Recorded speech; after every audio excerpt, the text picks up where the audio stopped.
Hi, my name is Samar Ranjan. Let's get started with today's topic. Let me quickly share my screen. Today, we're gonna speak about private AI or local AI. What are the advantage it has? What are the disadvantage? And what are the key factors we should be aware of? Today's agenda looks like this. We'll discuss why AI is getting used today and why local AI is needed.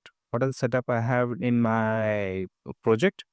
The observation from the project. We'll have a quick demo of it, and we end up with the key takeaways. Quick introduction about myself. Currently, I'm working in ThoughtWorks, and these are some of the domains I have worked with. Today, AI is an essential part of software development cycle, whether it's a research on the data or kind of information, having a requirement gathering, or even the planning stage where you create your architect diagrams, user flow diagrams, or even the business required documentation or any kind of a documentation.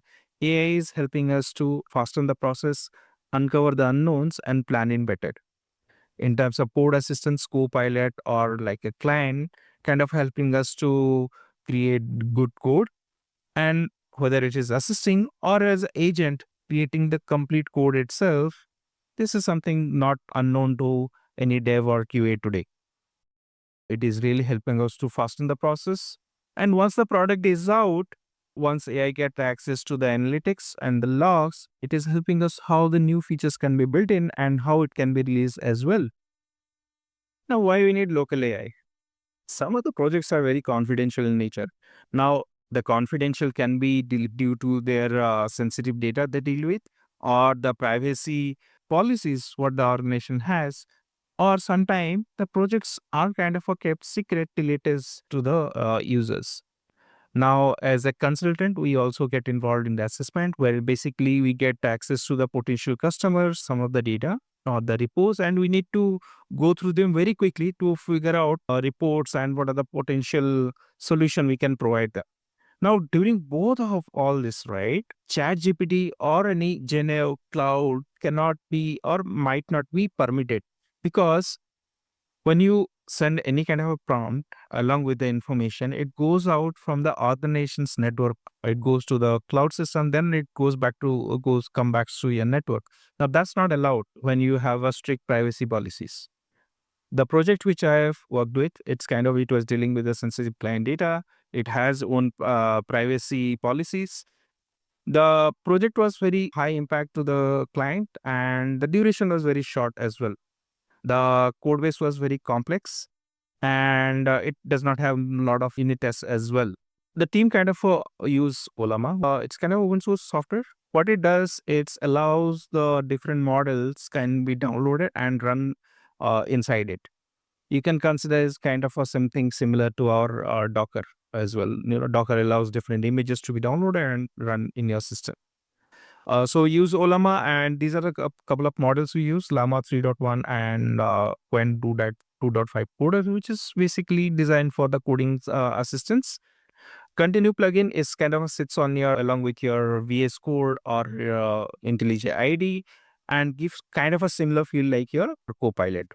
OpenAPI gives your a web interface like ChatGPT so that you can have a chat with the model. Now, how it helped? It helped us to do our development process faster. Team used to add a lot of unit tests.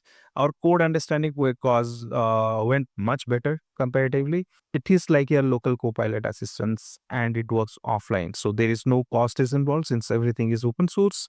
There is no latency, no rate limiting, so you can use it as per your max usage you can gain from it. In terms of QA, there are a lot of existing BDD scenarios there. When we added new scenarios, we were able to add it to the existing BDD pattern. The naming assistance description, we kind of retain the same flavor, and it helped us to have a good and clean PR process. The existing K6 framework, when we tried to use it, we got a very good suggestions, and we able to add a lot of tests there as well. In terms of ideation, create documentation, we use Web UI, and it really helped there as well. I use in Playwright framework creation and use page object model, and the suggestions were really good in that segments as well. Now, it sits on your laptop, right? So it takes your CPU and memory, and it is very resource hungry. So when I tried to put that in my Mac Intel machine with 16 GB memory, it is very, very slow, something I won't recommend. But in project, we had M series laptops, so we never faced that problem. The models are kind of a trained with 1.5 year or 2 year old data. So that would be a problem if you're looking for a very recent release of K6 or Playwright. You won't find those kind of assistance or any kind of the serendipity was complex in nature. Maybe the models were not trained well. We did not get much enough help when it is come to the core methods or core classes. The suggestions very surface level, so we could not use it at all. Common AI assistants like domain bugs, a scenario you will see here as well. If you try to lot of refactoring, you will see the wildcard imports, which is not a good practice. Like all AI tools, it will also give you like false confidence. So something you should be aware of. So let's quickly see the demo. So you can get started with, going to ollama.com and download it. Once you download, you can choose any model. So let's take an example of DeepSeek, which is really popular. So it comes with various size. So this is basically their memory and the context it can take. A regular laptop, something 5.2 GB is good to usage with. So once you use Ollama on your CLI, just use this command and you are good to go. So this will pull the model and it will install and you can start using it. May go to Visual Studio code, and here if you install the continue plugin, you will see something like this icon.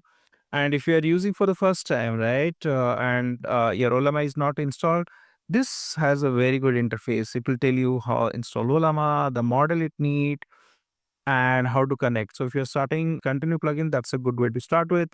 So let's say one example. Again, I'm telling you, my project was having a lot of confidential data. So I cannot show you that code, but I can show you some of the places how it has been used in a something, very generic code here. All right. So if you see this example, right, this deals with the username password. I do not want this username password to be checked into my repo as a plain text. That one.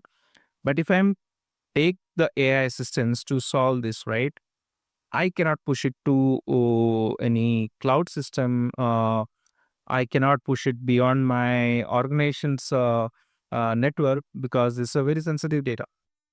So with using continue, I kind of put this prompt that I don't want to checked into repo as a plain text and assist me. So it gave me a very good suggestion. It says you can do export and you can use it. Then I asked, can you help me to put in a file which I don't want to check in? And it says that you can use .env file, use .NET, .env, and also put a ignore.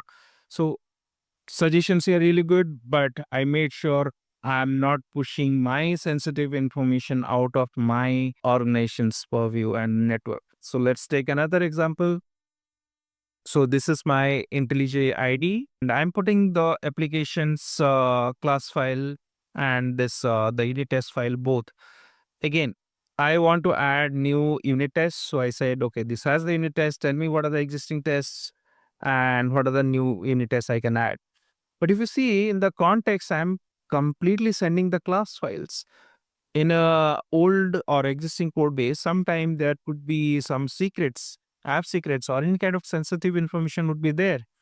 Now, with any other cloud-based tools, right, you have to send this outside your network, which is not permissible, right? So this is where kind of it really helped us. Now let's take another example. I'm having some very sensitive data of patients. Patient data, something it cannot be shared outside. I have loaded to open web UI. Again, it sits in my local, so I'm not connecting to the outside network or internet. And I have kind of shared the information in CSV format, and I have given the data a pattern, and I have asked that to help me in this. So I have few already prompts. Let's use this. So I said, since it does not have connection to internet, it does not know which date. So I have to tell which date it is on. I am asking that to calculate the age because in the record they have just birth date. Okay, it should do the calculation. Let's send one more prompt and go through all of them. I want to find the youngest patient. See, I'm doing a data analysis, okay, on a very sensitive set of information. Since it is in my local system, right? I'm not worried about the data privacy here. All right, so it says Chinmay Banerjee is the youngest. All right. So that's another example. And can we see one more example? Let's do that. Let's take this file and I'll want to do the analysis. Again, it has some sensitive information, some PI data. What I'm gonna ask it is that analyze this application log file. I need you to identify root cause and send me the sequence so I can have this brief and record I can share with the team who is looking into this issue. Yeah. So log analysis here as well. Again, it is in my local system. I'm not going into any cloud system. I'm retaining the privacy of the data as it is. All right. That's from the demo. As I told you, I cannot show the code from my existing project, but it is something you can relate to. So key takeaways, it is going to help you in your code. It will speed up your process. It need high configuration machines because it takes away the local GPU, CPU and the memory. Works well in standardized frameworks, like unit tests, which can help you to an assessment and inceptions.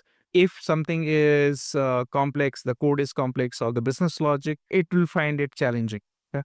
So effortful reliance, at the end, it's a kind of a co-pilot, not autopilot. So this is a kind of a detailed summary where it works well, where you need to be take a caution on. The AI world is fast changing on board, but be cautious around it. Some of the references here which can help you to onboard. You can scan this logo. You can scan it here and get access to it. So that's about talk today. Thanks Testflix for the opportunity. In case any of you have any feedback for me or any questions, you can reach out to me. Just scan this code. It will take you to my LinkedIn profile and we can connect there.